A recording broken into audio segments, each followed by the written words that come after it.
Assalamualaikum warahmatullahi wabarakatuh. Perkenalkan, nama saya Ahmad Aga Maulidi dari kelas MC dengan NIM 182011186. Di sini saya akan menjelaskan mengenai etika Islam. Pengertian etika secara bahasa adalah ilmu yang berkenaan tentang yang buruk dan tentang hak serta kewajiban moral. Etika juga bermakna nilai mengenai benar dan salah yang dianut seseorang. Etika Qur'ani mempunyai ciri-ciri tersendiri yang membedakannya dengan etika lain. Etika Qur'ani sekurang-kurangnya mempunyai 5 ciri utama, yaitu pertama, Rabbani, kedua, manusiawi, ketiga, universal, keempat, keseimbangan, dan yang kelima, realistik. Macam-macam etika yang ditinjau dari aspek Qur'ani. 1. Etika kepada Allah. 2. Etika dalam pergaulan dan persahabatan. 3. Etika dalam keluarga. 4. Etika anak kepada kedua orang tua. 5. Etika kepada lingkungan. 6. Etika bermuamalah dan dalam berusaha. 7. Etika berbusana. 1. Etika manusia kepada Allah. Tata cara kita beretika yang baik kepada Allah adalah suatu ketetapan yang mutlak. Hubungan dengan Allah di dalam Al-Quran disebut dengan istilah hablum minallah, dan hubungan kepada manusia disebut dengan hablum minannas. Ketakwaan merupakan puncak tata hubungan dan etika tertinggi, karena di dalam ketakwaan itu terhimpun etika dan perilaku yang senantiasa mengacu kepada tindakan-tindakan positif, dan Al-Quran menyebutnya dengan ihsan. Maka dari itu etika manusia kepada Allah itu adalah sebuah kewajiban, yang mana kewajiban itu merupakan kita berdoa kepada Tuhan, yaitu kepada Allah. Cara beretika manusia kepada Allah. Cara beretika manusia kepada Allah ini harus ada penunjang perangkat elemen substansialnya agar semuanya mengandung nilai-nilai positif. Adapun cara merealisasikannya yaitu 1. Ikhlas, 2. Hub, 3. khusyuk, 4. tawakal, 5. zikir, 6. syukur, 7. sabar, 8. tobat dan doa. 2. Etika dalam pergaulan dan persahabatan. Manusia jika dilihat dari dua sisi mempunyai perbedaan, yaitu individual dan komunal atau sosial. Manusia tidak bisa hidup secara individual dan terisolasi dari yang lain. Surat An-Nas ayat 36. Bahkan Allah mengancam kepada manusia yang memutuskan tali hubungan dengan sesama manusia. Dalam surat Al-Imran ayat 112 terkandung makna pergaulan antar sesama manusia. Pertama, berbuat baik kepada kedua orang tua. Kedua, berbuat baik kepada kerabat. Ketiga, berbuat baik kepada anak yatim. Keempat, berbuat baik kepada orang-orang miskin. Kelima, berbuat baik kepada tetangga, dekat dan jauh. Keenam, berbuat baik kepada suami istri. Ketujuh, berbuat baik kepada ibnu sabil atau musafir dan para tamu. Kedelapan, berbuat baik kepada semua orang tanpa terkecuali. 3. Etika dalam keluarga. Tata krama dalam keluarga adalah sebuah impian dari setiap manusia. Menurut etika dalam pandangan Qur'ani, anak-anak, pembantu, anggota keluarga lainnya selain suami istri tidak diperbolehkan untuk memasuki kamar atau ruangan kedua orang tuanya tanpa ada izin dari keduanya. Ini menunjukkan betapa disiplinnya etika dalam keluarga. 4. Etika anak kepada kedua orang tua. Seorang anak berbuat baik kepada kedua orang tua adalah sebuah kewajiban mutlak, karena ridha Allah tergantung ridha kedua orang tua, dan murka Allah tergantung murka keduanya. Jagalah kedua orang tuamu sampai beliau meninggalkan kita. Kedua orang tua selalu merindukan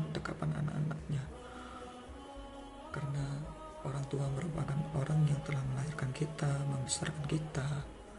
Maka dari itu kita harus menyayanginya dengan sepenuh hati, karena apabila kita menyakitinya atau berkata kasar kepada kedua orang tua kita, itu merupakan suatu tindakan yang mengakibatkan kita berbuat dosa, karena ridho Allah merupakan, karena ridho kedua orang tua merupakan ridho Allah. Kebalik, Allah memberikan sebuah tata cara beretika antara anak kepada kedua orang tuanya di dalam Al-Quran, di mana seorang anak tidak diperbolehkan mengucapkan kata ketika orang tua menyuruhnya. Bahkan ketika kita sholat, orang tua kita memanggil kita, maka Rasulullah menyuruh untuk membatali dan mendekatinya. 5. Etika kepada lingkungan. Berbicara lingkungan, maka kita akan berbicara alam makro selain manusia. Allah melarang kepada kita untuk berbuat kerusakan di muka bumi ini. Kita diajarkan oleh Islam untuk menata segala aspek kehidupan dengan sebaik-baik mungkin, khususnya menata lingkungan alam makro, karena Allah menyukai sesuatu yang indah dan manusia disuruh mengindahkan atau melestarikan alam makro ini dengan sebaik mungkin.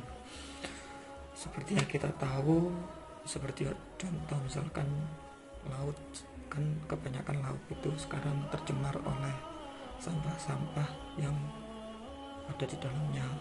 Nah, itu merupakan sebuah contoh yang tidak baik. Oleh karena itu kita harus berbuat dari hal kecil, seperti jangan membuang sampah sembarangan. Itu merupakan salah satu contoh melestarikan alam makro atau alam lingkungan ini dengan sebaik mungkin. 6. Etika bermuamalah dalam berusaha. Dalam Al-Quran surat Al-Baqarah mengeksplisitkan etika bermuamalah dengan membagi beberapa bagian. Pertama, mengenai hutang piutang, hendaklah dibuat catatan dalam bentuk buku atau tulisan agar terhindar dari kecurangan dan penipulasian dalam bertransaksi dalam bermuamalah. Seperti contoh, apabila kita mengadakan suatu usaha terkait hutang piutang, ada kala baiknya kita menulisnya. Jika kita tidak menulisnya atau hanya mengingat-ingat, maka itu akan membuat sebuah permasalahan, karena jika salah satunya lupa atau keliru mengatakan jumlah uangnya, itu akan mengakibatkan sebuah permasalahan. Yang kedua, perjanjian adalah persetujuan tertulis atau lisan yang dibuat oleh dua pihak atau lebih.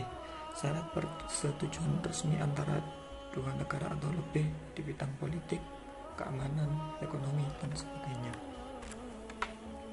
Ketiga, transaksi adalah persetujuan jual beli antara dua orang saksi laki-laki. Jika tidak ada dua orang laki-laki, maka boleh juga disaksikan oleh satu orang laki-laki dan dua orang perempuan. Keempat, pembatasan waktu akhir penagihan hutang. Kelima, jika si pencatat tidak bisa menulis atau mudah lupa, maka boleh diwakilkan oleh walinya. Nah, seperti contoh, jika kita tidak mencatat hutang atau piutang tersebut, dan apabila kita lupa, pada saat itu ada seorang wali atau misalkan saya mempunyai teman, dan teman saya ini mengetahui kalau saya punya hutang, otomatis teman saya bisa memberitahu saya kalau saya itu punya hutang. Seperti itu contohnya. 6. Jika transaksi mengalami sesuatu yang bersifat darurat seperti berada dalam perjalanan, maka boleh dengan agunan.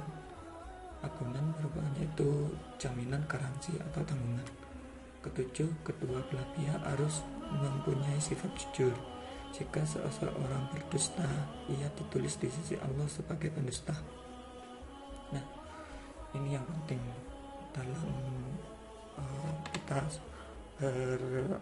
berdagang. Pada kalanya kita harus jujur. Kalau tidak jujur itu tidak baik dan berbuat dosa. 7. Etika berbusana.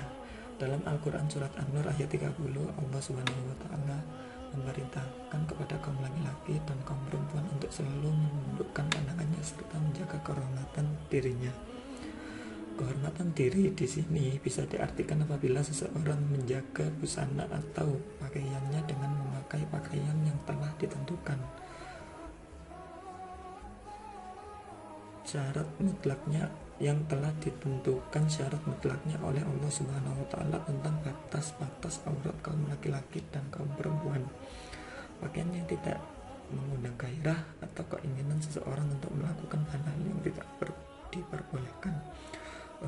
Misal seperti perempuan itu tidak boleh menggunakan pakaian yang terbuka karena bisa mengakibatkan mengundang sisi negatif laki-laki.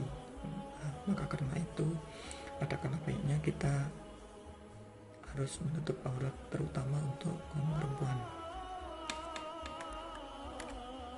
Selesai mungkin itu dari presentasi saya.